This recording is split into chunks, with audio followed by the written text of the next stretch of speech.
All right, God help me. Let's try this again. All right, kids. This is a red 9. Starting off with a red 9. Lincoln, your turn. Red 8. Perfect. Awesome. Ava, your turn. Red 9. Phenomenal. Mickey, your turn. Here you go, Daddy. Nolan, it's not even your turn. Mickey, your turn. This one? That's not even close. Try again. This one. Oh my God, no. Here you go, Daddy. What did I just say? Mickey, your turn. This one. Yes. Okay. Nolan, now it's your turn. Here you go, Daddy. No. Here you go, Daddy. Once again, no. All right, up, Nolan. Shut up and stay out of this. Nolan, do you have a red or a 3? Here you go, Daddy. Thank you. Okay, I have a blue 7. Okay, Lincoln, your turn. Blue 9. Hit me. That's not even the game we're playing, and it's not even your turn, Ava. Here we go. Awesome, blue 4. Okay, Mickey, your turn. Hit me. Oh my God, what did I just say? This one? Perfect. Thank you, Mickey. Okay, Nolan, now it's your turn, and do not say hit me. Here you go, Daddy. No, do you have a blue? Do you have a blue card? Here you go, Daddy. What the hell is this? This isn't even from the same game. Here you go, Daddy. Thank you, God. Okay, all right. Now, here I have a blue 6. Okay, hit me. Oh my God, this is not blackjack and it's not your turn. Lincoln, your turn. Pick 2. All right, Ava, draw 2. Hit me. I'm gonna hit you for real.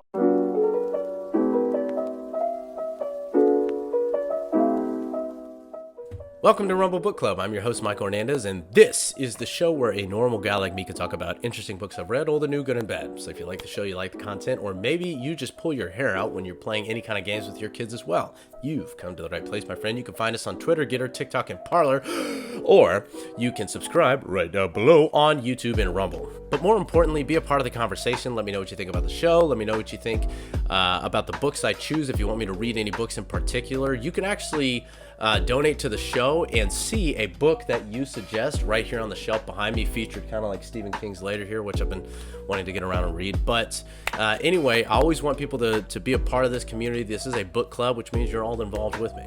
So today we're going to take a look at a really cool book that I finished that I'm really glad I get to share with you. Today we're going to take a look at Can't Hurt Me by David Goggins. So, Goggins is a former Navy SEAL and current motivational speaker who's known as the toughest man alive and also the fittest man in America, being the only man to complete SEAL training, Army Ranger School, and Air Force Tactical Air Control training. That's a mouthful.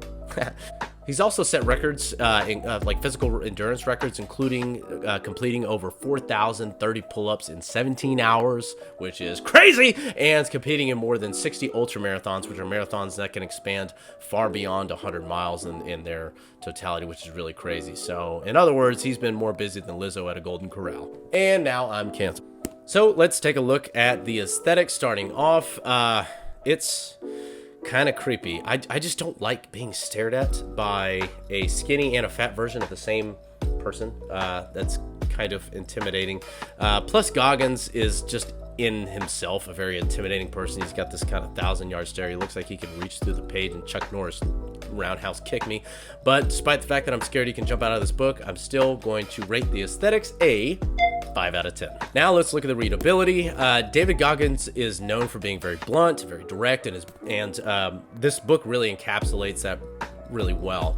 It reads as if you're sitting in front of him asking him about his story, and he's literally telling you about his life. So it reads very quick, very easy, no complaints about the readability. So as far as that goes, 10 out of 10. Now let's look at the content. Goggins tells his life story of being in an abusive home with his mother and his brother, and then his father, who was the one subjecting them to his abuse. He was just a class A turd. He would beat him, drank. He had a really insane lifestyle, and this was during that kind of 70s disco era when his father owned a disco roller rink and kind of forced his family to kind of work that place, and essentially a lot of times they were out all night on school nights for the kids. So he tells about his struggles in education a lot of times as a result of that, and then graduating finally after a lot of hard work, trying to become a kind of part of an elite Air Force group, but he quits on himself. He quits that training due to some fear of having to take part in this water training.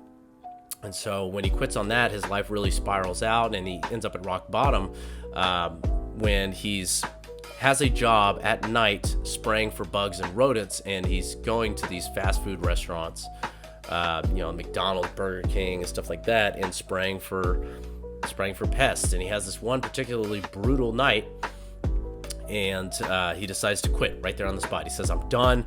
I can't do this anymore. I need to completely revamp my life. So he decides he's going to give it his all and become a Navy SEAL. He describes that mentally, physically, emotionally brutal training. It's called BUDS training, coming close to completion on 2 different occasions before injury or sickness actually physically forces him to have to start back at the very beginning of training. So most people would have quit right there at the first time, but he did that twice. And on the 3rd time, he finally makes it all the way through that training. So one of the biggest points of the book that he recalls over and over again through his elite training, his elite military training, his life after the military as an extreme endurance runner and world record holder, is that in his opinion, the human mind can be pushed far beyond what we initially believe. He makes the anecdotal estimate that our brains are only really giving us about 40% of our true potential. I may not believe that figure is really that low, but when you hear stories like his, where the stuff he actually had to overcome, or even hear like these random stories about a mom being able to lift an entire car due to adrenaline, it makes a little bit more of a compelling case that maybe we are drastically more capable than we realize. He does show a little bitterness towards certain individuals in his story, and some of it seems a little bit too far-fetched or melodramatic to be real, but in all honesty, I'm willing to give Goggins the benefit of the doubt, just because of what the verifiable parts of his life he was able to achieve. That alone makes me feel like some of the stuff that I think is a little stretched thin in his story might actually be more believable. But nonetheless, as far as the content goes, I think it's outstanding. 8 out of 10. I found this book at Barnes & Noble. You could probably find it at Barnes & Noble still. If not, or you don't live anywhere near a bookstore for some reason, you can find it on Amazon. Again, the book is Can't Hurt Me by David Goggins. Go out and get yourself a copy. Thanks for watching, everybody, and go read something.